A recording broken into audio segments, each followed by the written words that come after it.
Hello, everybody. We are joined by Hopkinton Water Sewer Manager Eric Carty to talk some weather. Eric, how's everything going over at the DPW? Going good, Tom. It's a busy time of season with all the issues with weather we have going on and with all the construction projects on. But makes the day go by fast here, so we'll take it. Absolutely. You guys staying busy repaving a lot of roads, I've noticed, and doing a number of construction projects in town. Yeah, the highway, I think, had three roads that they've done in the past couple of weeks. West Main is still being finished up as we speak, as we've been out there adjusting some of our shut-off valves and sewer manhole covers, making sure they have all that ready to go. But yeah, between all the highways paving and the downtown projects and a couple of new subdivisions that are going in, we're pretty much all over town working these past couple of weeks. And I'm curious, we've had drought conditions pretty much all summer and a very hot summer as well. How's that affect your job at all? Obviously, I'm sure you have to monitor those water levels. Yeah, it seems nowadays it's just one extreme or the other. It's never just normal. I mean, last year at this time, we were dealing with flooding. The sewer systems were flooding. We were getting too much rain. We had the wettest or second wettest 3-month summer period ever recorded. And now we're at the polar opposite this year with the one of the driest ever recorded. So it directly affects us specifically for the water side. When we have too much rain like last year, it's a bigger problem for the sewer, as that can sometimes get a lot of infiltration. And when we're dry, it affects the sewer, the water side with the drought. So thankfully, we've had good compliance with our mandatory water ban.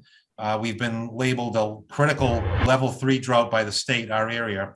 And we've put out all the messaging for that. And the vast majority of people have shut off the sprinklers. We've been able to notice that by our demands. By lowering the demands, that lets us decrease the pumping. And so we're not getting any recharge right now, obviously, without the rain. And without that recharge, if we kept pumping at those higher rates, we would have to keep cutting pumps back further and further.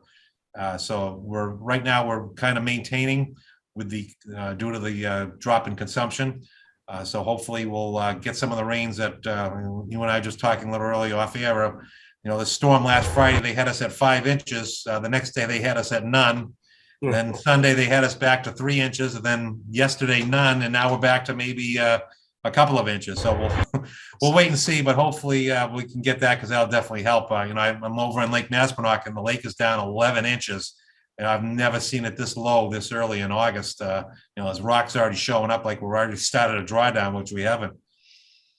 Yeah, my lawn's completely dead. So come on, Mother Nature. Fingers are crossed. Let's go. We need some rain. We'll get some green paint like they do out in California. They paint the lawns green out there. So, so yeah, just to touch one more. I mean, this year for records, we've had all kinds of records. We had, I think, 4 straight days above 95 degrees, which was a record. We've had the longest streak ever for consecutive days above 85, which I think was 24 days.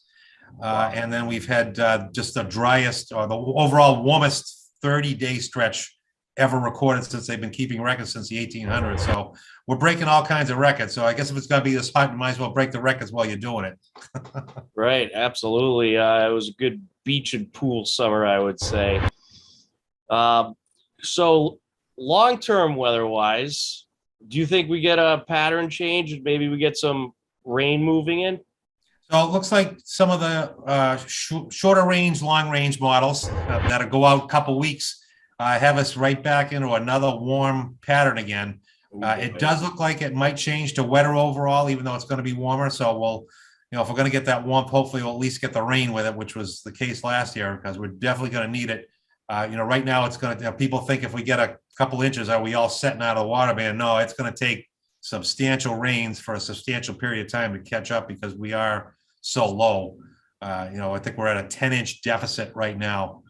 Since March, we haven't had 1 month that's been close to normal for rainfall. So it's just been steadily declining, and last month was the lowest to date that we've had. So we definitely need to see a change on the wetter side. It's too bad you couldn't take some of that rain from last year and save it for this year. It would be great. They're actually, you joke that some places in California and Arizona where they're experiencing the drought that they are actually trying to harness that, like a giant rain barrel, basically, because it seems that we're just going from, extremes from one to the other. So, it'd be nice to get just a normal summer. June was beautiful. I mean, we had the best June that I can ever remember. It was, 70s, low 80s, just enough rainfall to make it through. But since then, it's been all downhill in terms of the heat and dryness. Oh, I know. Absolutely. July was one hot month. So do you think we're looking at some big heat in the early September days as well? It doesn't look like it's going to be to the levels that we were at. It definitely looks above normal and muggier, but not quite to the extremes, hopefully, that we had before. That's models are usually good for the most part out about 2 to 3 weeks. When you get beyond that, it can be hit or miss. And, just like we saw with this storm here, it seems like the better the technology gets, the more information that gets in there, the more difficult it becomes for them to forecast. So you don't really know what to expect, but, it looks that could be the trend to be on the warm side, but not quite to the extremes we saw this past August and late in July. So to all those young athletes out there, stay hydrated in those early September days. It's going to be pretty hot. Yeah, tough to be a football player. Good time to be a hockey player. Right. Speaking of hockey, what are we looking at for the winter? I've been hearing the Farmer's Almanac was saying it's going to be a very rough winter. Obviously, that's pretty far away, but any takes on what to expect possibly this winter? No, I really wouldn't jump out on that yet, Tom. I've learned the lessons over the years from all the people that I follow.